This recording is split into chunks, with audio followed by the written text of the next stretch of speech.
আসসালামু আলাইকুম রহমতুল্লাহ। সুপ্রিয় শিক্ষার্থী বন্ধুরা, কেমন আছো তোমরা? আশা করি সকলে ভালো আছো। বন্ধুরা, বরাবরের মতো নতুন আরেকটি ভিডিও নিয়ে আবারও চলে আসলাম। আমাদের আজকের এই ভিডিওতে আমরা ময়মনসিংহ বোর্ড ২০২৪ এর রাইট ফর্ম ভার্বের প্রশ্নটি সলভ করব। তো বরাবরের মতো কোয়েশ্চেন সলভ করার পূর্বে আমরা রাইট ফর্ম ভার্বের বেসিক নিয়ে একটু আলাপ করে নিই। রাইট ফর্ম ভার্বে যত জায়গায় আমরা কোয়েশ্চেন দেখব, সেখানে আমরা সর্বসাকুল্যে ৪টি বিষয়কে কেন্দ্র করে কোয়েশ্চেন করতে দেখব। এই ৪টা বিষয়গুলো আমরা বোর্ড থেকে দেখে নিই। চলো, এখানে ১ নম্বরে দেওয়া আছে ভয়েস, অর্থাৎ অ্যাক্টিভ প্যাসিভের সমস্যা দেখিয়ে কিন্তু রাইট ফর্ম ভার্বে কোয়েশ্চেন করা হতে পারে। নাম্বার 2 তে আছে টেন্স। টেন্স মানে হচ্ছে এখানে টেন্সের যতগুলো স্ট্রাকচার আছে সবগুলোর মধ্য থেকে কিন্তু কোয়েশ্চেন আসতে পারে। নাম্বার 3 নাম্বার, দ্যাট মিন্স হচ্ছে subject singular, verb singular, subject plural, verb plural. Number 4 non finite verb, that means হচ্ছে ইনফিনিটিভ, জেরান, পার্টিসিপল। তো এখন আমরা ময়মনসিংহ বোর্ড ২০২৪ এর কোয়েশ্চেনটি সলভ করব।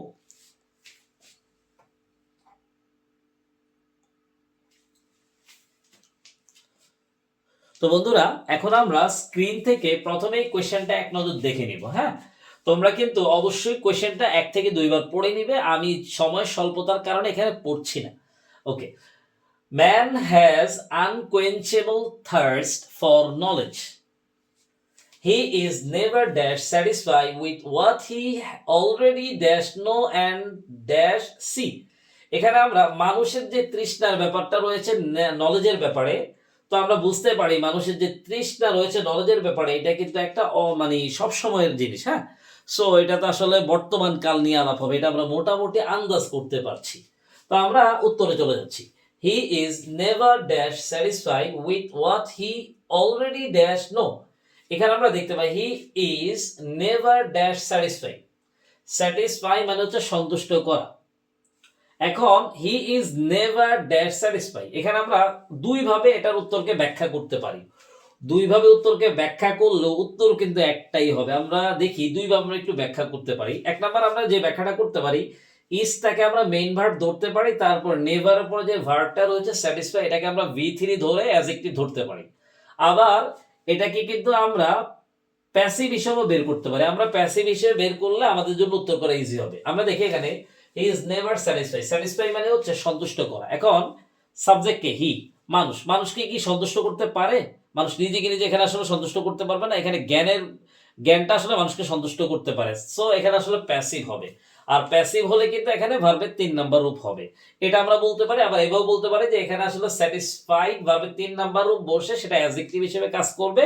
যেই লজিক দাও দুইভাবে উত্তর কিন্তু ঘুরে ফিরে এক জায়গায় যাবে। সো এখানে আমরা উত্তর করি স্যাটিসফাইড।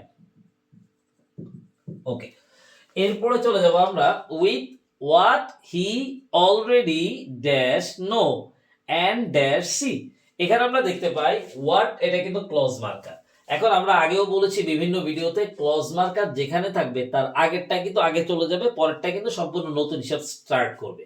এখানে আমরা দেখতে পাই ওয়ার্ড ক্লজ মার্কার, তারপরে হি অলরেডি ড্যাশ নো। তো নো অর্থ জানা। এখন নো এর মধ্যে কোন টেন্স বসবে, নোর মধ্যে আমরা কোন টেন্স বসাবো সেটার জন্য আমরা সাবজেক্টে চলে যাবো। সাবজেক্ট হচ্ছে হি। তাহলে হি ইজ নো এর কাজটা করতে পারে কিনা? হ্যাঁ, করতে পারে। ওই যে মানুষ জানতে পারে, সো এটা কিন্তু অ্যাক্টিভ হবে। কোন টেন্স হবে? এখানে একটা ক্লু দেওয়া আছে অলরেডি। অলরেডি থাকলে কিন্তু আমরা প্রেজেন্ট পারফেক্ট টেন্স ইউজ করব। এই যে অলরেডি, এটা কিন্তু একটা কাল নির্দেশক শব্দ। এমন বাক্যে বিভিন্ন সময় কাল নির্দেশক শব্দ দেয়া থাকতে পারে। সেক্ষেত্রে আমাদের বারবার প্র্যাকটিসের মাধ্যমে কাল নির্দেশক শব্দগুলো মাথায় আটকে ফেলতে হবে। সো অলরেডি আছে, এখানে আমরা প্রেজেন্ট পারফেক্ট দেব, অ্যাক্টিভ প্রেজেন্ট পারফেক্ট। এখন প্রেজেন্ট পারফেক্ট এর স্ট্রাকচারটা কি? Subject plus have has plus V3। এখন এখানে কি হ্যাভ হ্যাজ হবে নাকি হ্যাভ হবে নাকি হ্যাজ হবে? আমরা দেখতে পাই সাবজেক্ট হচ্ছে হি, আর হি এর সাথে কিন্তু হ্যাভ হয় না, বরং হ্যাজ হয়। সো এখানে হ্যাজ হবে, তারপর V3 হবে। তাহলে নো এর V3 হচ্ছে known. He has known. Okay, এরপরে চলে যাবো আমরা এন্ড দেখতে পাই। এন্ড এর পরে আমরা দেখতে পাই শূন্যস্থানে পরে সি দেওয়া আছে। এখন আমরা আগেই বলেছি এন্ড এর আগে পরে কিন্তু সেম হবে। এখানে এন্ড এর আগে ভার্বটাতে প্রেজেন্ট পারফেক্ট আছে, পরেও কিন্তু প্রেজেন্ট পারফেক্ট দিব। এখন এখানে আমরা একটা কাজ করব, প্রেজেন্ট পারফেক্ট হিসেবে উত্তর করা উচিত আমাদের হ্যাজ সিন। কি বলা উচিত? Has seen. কিন্তু আমরা হ্যাজ সিন না উত্তর করে শুধু সিন করব। কারণটা কি? এটাকে আমরা গণিতের সাথে একটু মিলাই দিই। তোমরা অনেক সময় দেখেছো গণিতে আগে যদি আগে ধরো আগে একটা বিষয় আছে পরেও আবার আছে, তখন আগেরটাকে লিখে পরেরটাকে কিন্তু লিখে না, তখন এটাকে আমরা বলি যে কমন নিয়েছে। এখন ইংরেজি তো আসলে এমন কমন নেওয়ার বিষয়টা আছে, আমরা দেখতে পাই এখানে এন্ড এর আগে প্রেজেন্ট পারফেক্টের আগে হ্যাজ আছে, হ্যাঁ, তাহলে এন্ড এর পরে কিন্তু আর হ্যাজ লেখা লাগবে না, শুধু আমরা সি এর 3 নাম্বার উপরে লিখে দেব সিন। ওকে, এখানেও কিন্তু হ্যাজ ছিল, কিন্তু যেহেতু আগে হ্যাজ আছে এই জন্য আর পরে হ্যাজ লেখার দরকার নেই, শুধু সিন লিখলেই হবে। ওকে, এরপরে চলে যাব আমরা naturally he dash one to know and dash see more and more. এখানেও দেখতে পাই আমরা একই বাক্যে কিন্তু দুইটা শূন্যস্থান আছে, অ্যান্ড আছে, দ্যাট মিন্স হচ্ছে একটা বের করতে পারলে আমরা আরেকটা উত্তর করতে পারবো। তো এখানে দেখি naturally he dash one to know, এখানে সাবজেক্ট হচ্ছে হি, ভার্ব হচ্ছে ওয়ান, সে চায়। এখন সে চায় কিনা, সে চাইতে পারে কিনা, পারে, সে মানে আসলে মানুষ, মানুষ চাইতে পারে কিনা পারে, সো এটা অ্যাক্টিভ হবে। এখন এটা কোন টেন্স হবে? এখন ন্যাচারালি ওয়ার্ডটা দিয়ে দেওয়া আছে, এটা সাধারণত, আর এটা সো প্রেজেন্ট ইনডিফিনিট টেন্স বোঝাচ্ছে, ন্যাচারালি ওয়ার্ডটা থাকলে আমরা প্রেজেন্ট ইনডিফিনিট টেন্স দিয়ে দেব।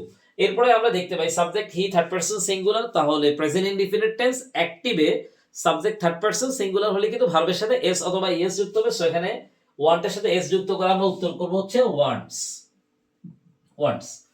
এরপর আমরা চলে যাব and dash see more and more, এখানে আমরা দেখতে পাই সি ভার্বটা দেওয়া আছে, তার আগে এন্ড আছে, এখন এন্ড এর আগে পরে সেম হবে, এখন আবারও সমস্যা সেম, এন্ড এর আগে এখানে আমরা দেখতে পাই দুইটা ভার্ব আছে, ওয়ানটা একটা ভার্ব, টু নো আর একটা ভার্ব। এখন আমরা কোনটার সাথে মিলাবো?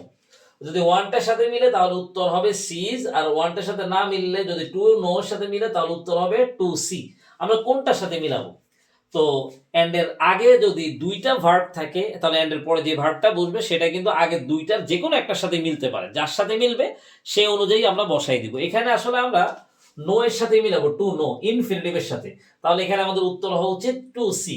একটু আগে আমরা বলছি এন্ড এর আগে যদি আগে পরে সিমিলার থাকে তাহলে আগেরটাকে রাখবো, পরটাকে ফেলে দিব।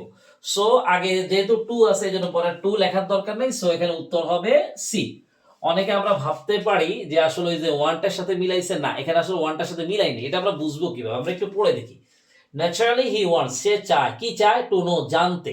দেখো, সে চায়, কি চায়? জানতে এবং দেখতে, তার মানে এই জানা, জানতে চায়, কি সে চায়, চাওয়ার সাথে কি সম্পর্ক? জানতে এবং দেখতে, তার মানে হচ্ছে এখানে জানতে দেখতে, জানতে দেখতে, তাহলে সি কে টু নো এর সাথে মিলাইছে, এই জন্য টু সি হওয়া উচিত, কিন্তু আগে যেহেতু টু আছে এই জন্য আগে টুটা লেখা থাকবে, পরে টু আর লেখার দরকার নেই, সো এখানে উত্তর হবে সি। আশা করি ব্যাপারটা তোমরা বুঝতে পারছো। এরপরে আমরা কোশ্চেনে চলে যাব, this curiosity for dash know more has dash inspire him dash undertake and dash carry out difficult and dangerous tasks which eventually dash result in epoch making discoveries and inventions and dash lead him in his long and continuous journey from his helpless state of caveman to his present situation of power and progress। এই বাক্যটা দেখে তোমাদের অনেকেরই মাথা ব্যথা শুরু হয়ে যেতে পারে, মাথা ব্যথা করার কোনো কিছু কারণ নাই। অনেক বড় বাক্য থাকলে সেখানে আমরা ক্লজ বাই ক্লজ আলাদা করব। তোমরা যারা ক্লজ ভালো করে পারো না তাহলে তোমাদের অবশ্যই উচিত ক্লজের অংশটা ভালো করে দেখে নেওয়া। আমাদের ফেসবুক পেজে ক্লজের ক্লাস দেওয়া আছে, তাহলে অবশ্যই তোমরা ক্লজের ক্লাসটা করে নিবা। তাহলে এখানে আমরা দেখতে পাই কি আছে, প্রথমে আমরা চলে যাব, this curiosity for dash know, এখানে আমরা দেখতে পাই শূন্যস্থানে ঠিক আগে ফর প্রেপোজিশন আছে। আমরা আগেই বলেছিলাম টু ছাড়া অন্য যে কোনো প্রেপোজিশন থাকলে আমরা ভার্বের সাথে আইএনজি যুক্ত করে দিব, সো এখানে উত্তর হবে নোইং, নোইং। এরপর আমরা চলে যাব, মোর হ্যাজ ড্যাশ ইন্সপায়ার, এখানে দেখতে পাই এই যে শূন্যস্থান আগে হ্যাজ আছে, এটা কিন্তু হ্যাজটা কোথায় হয়? Present perfect tense, present perfect continuous tense, active passive হয় আর কি। হ্যাঁ, এখন আমরা দেখি এখানে সাবজেক্টের সাবজেক্ট হচ্ছে কিউরিসিটি, এই যে কিউরিসিটির সাবজেক্ট, এই কিউরিসি অনুপ্রাণিত করেছে, সো এটা অ্যাক্টিভই হবে। তো হ্যাজ এর পর আসলে এক্স্যাক্টলি বি3 হবে উত্তর, তাহলে উত্তর হবে ইন্সপায়ার্ড, ইন্সপায়ার্ড। ওকে, এরপরে চলে যাই আমরা, this curiosity for knowing more has inspired him dash undertake, তাহলে এখানে আমরা দেখি অলরেডি কিন্তু এখানে একটা ভার্ব আছে, যেহেতু অলরেডি এখানে একটা ভার্ব পেয়ে গেছি তাহলে আর কিন্তু মেইন ভার্ব হবে না, এখানে আসলে আমরা ইনফিনিটিভ দেব। এখন তোমরা অনেকেই বলতে পারো আমরা তো এখানে আইএনজিও দিতে পারি, আমরা সবসময় পড়ে আসছি একটা ক্লজে যদি একটা মেইন ভার্ব থাকে তাহলে পরের ভার্বটাতে আমরা কি যুক্ত করে দেব? আইএনজি। কিন্তু ভাইয়া এখানে আসলে আইএনজি দিব না, এখানে আমরা ইনফিনিটিভ দেব, সেটা আসলে কিভাবে বুঝবো? এটা আসলে ভার্বের উপর নির্ভর করে। কিছু কিছু মেইন ভার্ব আছে তারপরে আইএনজি বসবে, কিছু কিছু মেইন ভার্ব আছে তারপরে ইনফিনিটিভ বসবে, কিছু কিছু মেইন ভার্ব আছে তারপরে V3 বসবে। এখানে আসলে এক্স্যাক্টলি উত্তর হবে টু আন্ডারটেক। আন্ডারটেক। ওকে, এরপর আমরা চলে যাই এন্ড ড্যাশ ক্যারি আউট। এই দেখো এন্ড এর আগে পরে কিন্তু সিমিলার হয়, তাহলে এন্ড এর আগে যা হয়েছে এন্ড এর পরে কিন্তু তা হবে। হ্যাঁ, to undertake and carry out. তাহলে এখানে to undertake, to carry out দুইবার টু লেখার দরকার নেই, আমরা শুধু ক্যারি লিখে দিলেই হবে, ক্যারি।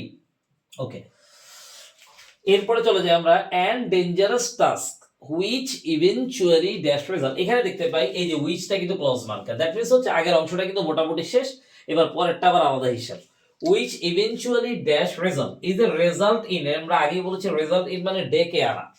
এখন এখানে একটা নতুন রুলস আছে, সেটা হচ্ছে দেখো রেজাল্ট ইন এ সাবজেক্ট আগে, রেজাল্ট ইন এ সাবজেক্টটা মূলত হচ্ছে which, যা কিনা রিলেটিভ প্রোনাউন। অনেক সময় আমরা দেখব শূন্যস্থানে যেখানে ভার্ব আছে তার পূর্বে কিন্তু রিলেটিভ প্রোনাউন থাকবে। মনে রাখতে হবে শূন্যস্থানের পূর্বে যদি ভার্ব মানে ভার্বটা যেখানে থাকবে তার পূর্বে যদি রিলেটিভ প্রোনাউন থাকে, সেক্ষেত্রে রিলেটিভ প্রোনাউনের পরে যে ভার্বটা বসবে সেটা অ্যান্টিসিডেন্ট অনুযায়ী বসবে। এখন তোমাদের প্রশ্ন আসতে পারে অ্যান্টিসিডেন্ট কাকে বলে? রিলেটিভ প্রোনাউন দিয়ে যাকে বুঝাবে তাকে অ্যান্টিসিডেন্ট বলে। এই বিষয়টা সম্পর্কে আরো ভালো ধারণা পাওয়ার জন্য আমাদের ক্লজের ক্লাসগুলো দেখতে পারো, সেখানে আশা করি বিষয়টা সমাধান হয়ে যাবে। তো এখানে আমরা দেখতে পাই এখানে এই যে উইচ হচ্ছে রিলেটিভ প্রোনাউন, তার অ্যান্টিসিডেন্টকে উইচ দিয়ে কাকে বুঝাইছে? এই যে টাস্ক, হ্যাঁ ডেঞ্জারাস টাস্ক এটাকে বোঝাচ্ছে। এখন এই যে টাস্ক অনুযায়ী কিন্তু ভার্বটা বসবে। এখানে আমরা দেখতে পাবো রেজাল্ট ইন মানে ডেকে আনে, যেটা ডেকে আনে, যে কাজগুলো ডেকে আনে, কাজগুলো ডেকে আনতে পারে কিনা? পারে। সো এটা কিন্তু অ্যাক্টিভ হবে। হ্যাঁ, এটা অ্যাক্টিভ হবে। এখন এটা কোন টেন্স হবে আমরা একটু পুরাটা পড়ে দেখি। which eventually result in epoch making discoveries, epoch making discoveries মানে হচ্ছে যুগান্তকারী আবিষ্কার। এখন যুগান্তকারী আবিষ্কারটা যেটা ডেকে আনে, এখন কোন একটা আবিষ্কার হয়ে কি শেষ হয়ে গেছে নাকি এটা থাকে? দেখো কোন একটা আবিষ্কার হয়ে এটা কিন্তু শেষ হয়ে যায় না, এটা আসলে থাকে, এটা বরাবর কি হয় মডিফাই হয়ে হতে থাকে, বাট এটা শেষ হয়ে যায় না। তো কোন একটা কাজ যদি অতীতে হয়ে যায় আর তার যদি ফলাফল এখনো থাকে, সেক্ষেত্রে আমরা সেটাকে প্রেজেন্ট পারফেক্ট টেন্সে উপস্থাপন করবো। আমি আবারও বলছি, কোন একটা কাজ যদি অতীতে হয়ে যায় আর তার ফলাফল যদি এখনো থাকে অথবা ধরো প্রভাব যদি থাকে, সেক্ষেত্রে আমরা প্রেজেন্ট পারফেক্ট টেন্স ইউজ করব। সো এখানে আসলে আমরা exactly present perfect tense use করব। এখন হচ্ছে এটা কি সিঙ্গুলার হবে নাকি প্লুরাল হবে? আমরা দেখতে পাই এখানে সাবজেক্ট হচ্ছে উইচ, কিন্তু উইচ দিয়ে আসলে কিছু বোঝা যাচ্ছে না। অ্যান্টিসিডেন্টে চলে যাবো, অ্যান্টিসিডেন্ট হচ্ছে টাস্ক। এখন টাস্ক যেহেতু প্লুরাল তাহলে ভার্বটাও কি হবে? প্লুরাল হবে। সো হ্যাভ বসবে, তারপর আমরা V3 বসাবো। এখানে উত্তর হবে হ্যাভ রেজাল্টেড, হ্যাভ রেজাল্টেড।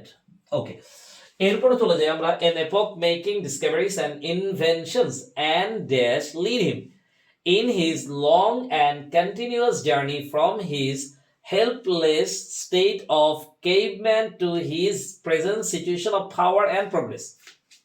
তো এখানেও দেখো এন্ড এর আগে পরে সেম হবে। এখন এন্ড এর আগে ভার্বটাতে এখানে আমরা প্রেজেন্ট পারফেক্ট দিয়ে রাখছি, এন্ড এর পরেরটা তো আমরা প্রেজেন্ট পারফেক্টই দিয়ে দিব। তাহলে প্রেজেন্ট পারফেক্ট দিয়ে লেখার উত্তর হওয়া উচিত হ্যাজ লেড অথবা হ্যাভ লেড, হ্যাভ লেড হওয়া উচিত। হ্যাঁ, তো এখন আমরা হ্যাভটা দিব না, শুধু লেডটাকে বসাই দিব। আমরা আগেই বলেছিলাম এন্ড এর আগে পরে যেমন কমন, এন্ড এর আগে পরে যদি সিমিলার হয় তখন আমরা আগে জিনিসটাকে লিখবো, পরে জিনিসটাকে লেখার দরকার নেই। যেহেতু এখানে এন্ড এর আগে হ্যাভ ছিল, আমরা হ্যাভ আর এখানে লিখবো না, শুধু ভার্বের 3 নম্বর রূপ লেড দিয়ে দিব, লেড। হ্যাঁ, okay, led him in his long and continuous journey from his helpless state of caveman to his present situation of power and progress. He dash be helpless till now. এখানে আমরা দেখতে পাই B আছে। এখন B মানে কি হয়? Am is are হয়, ওয়াজার হয়। কোন কোন ক্ষেত্রে বি দ্বারা কিন্তু বি বিন বিন বিন হয়। এখানে আসলে তোমরা দুইটা উত্তর করতে পারবা, অ্যামিজারও করতে পারবা আবার বি বিন বিনও করতে পারবা। আমরা নরমালি অ্যামিজার দিয়ে করে ফেলবো যাতে আমরা ঝামেলায় না যাই।